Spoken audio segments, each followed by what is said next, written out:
तो कैसे हैं दोस्तों, आज हम उत्तर प्रदेश के गैंगस्टर माफिया और पॉलिटिशियन मुख्तार अंसारी के बारे में जानने की कोशिश करेंगे।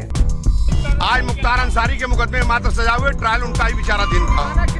1 लाख रुपए का जुर्माना लगाएंगे। इससे पहले कि हम अपने इस एपिसोड में आगे बढ़े, आप हमारे चैनल को लाइक, शेयर और सब्सक्राइब करके सपोर्ट दिखा सकते हैं। मुख्तार अंसारी का जन्म 30 जून 1963 को उत्तर प्रदेश में हुआ था। वो उत्तर प्रदेश के माओ कॉन्स्टिट्यूएंसी से लगातार 5 बार विधायक रह चुका है, जिसमें से 2 बार वो बहुजन समाज पार्टी के टिकट पे एमएलए रहा है। मुख्तार अंसारी भारत के पूर्व उपराष्ट्रपति हामिद अंसारी का रिलेटिव भी है। पिछले 15 साल से ये लॉ ब्रेकर के रूप में ज्यादा चर्चा में रहा है। वो जेल से ही इलेक्शन में खड़ा हुआ था और जेल में रहते हुए भी वो इलेक्शन जीत जाता है। मुख्तार अंसारी अपने गैंग को जेल से ही ऑपरेट करता है। मुख्तार कई सारे केसेस में बुक्ड है, जैसे कि ransom, kidnapping, murder etc। Mukhtar Ansari का टेरर न ही सिर्फ पूर्वांचल में फैला हुआ था, बल्कि पूरे उत्तर प्रदेश में उसका खौफ फैला हुआ था। योगी आदित्यनाथ के सरकार में आते ही मुख्तार अंसारी का करोड़ों का एम्पायर ध्वस्त होते हुए देखा गया है। पूर्वांचल जैसे बैकवर्ड इलाके में 70s और 80s में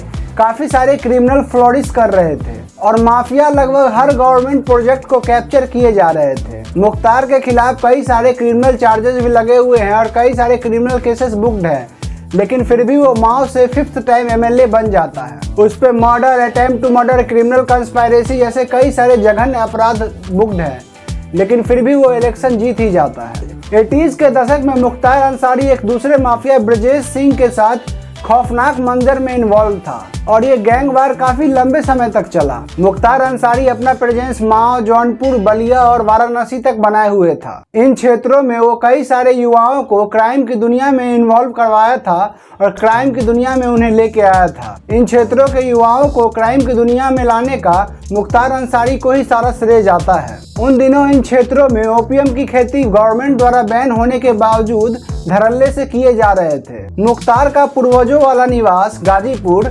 आसपास के 3-4 जिलों का पॉलिटिकल सेंटर हुआ करता था। मुख्तार अंसारी का नाम सबसे पहले 1988 में सचिदानंद राय के हत्या में आया था और सचिदानंद राय के मर्डर में ही Mukhtar Ansari first time book हुआ था। सचिदानंद का हत्या गाजीपुर में हुए एक लैंड विवाद के कारण हुआ था। इस मर्डर केस में मुख्तार अंसारी के खिलाफ जघन्य चार्जेस लगाए गए थे और ऐसा फर्स्ट टाइम हुआ था जब किसी जघन्य अपराध में मुख्तार अंसारी का नाम एसोसिएट फर्स्ट टाइम किया गया था। हालांकि पुलिस उनके खिलाफ कोई सबूत नहीं जुटा पाती है, जिस कारण से मुख्तार अंसारी को दोषी नहीं साबित किया जा सकता है और उन्हें बरी कर दिया जाता है। मुख्तार अंसारी का क्राइम की दुनिया में इंटर होना कोई मजबूरी या कंपल्सन नहीं था, बल्कि एक सोची समझी कैरियर ऑप्शन थी। Mukhtar Ansari government inter college और पीजी कॉलेज गाजीपुर में पढ़ाई किया करता था। वहां से निकलने के बाद वो काशी हिंदू यूनिवर्सिटी के पॉलिटिक्स में इन्वॉल्व हो जाता है और बाद में जाके 1996 में वो माओ से बहुजन समाज पार्टी के टिकट पे इलेक्शन लड़ता है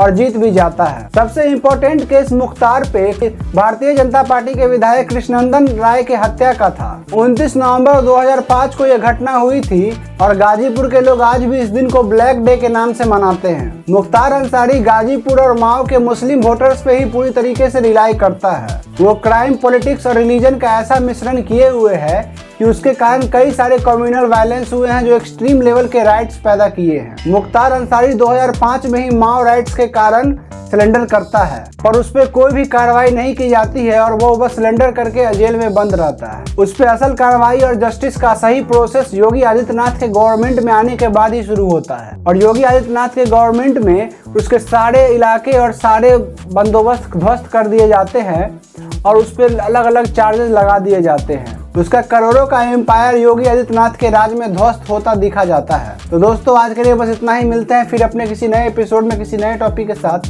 तब तक के लिए धन्यवाद।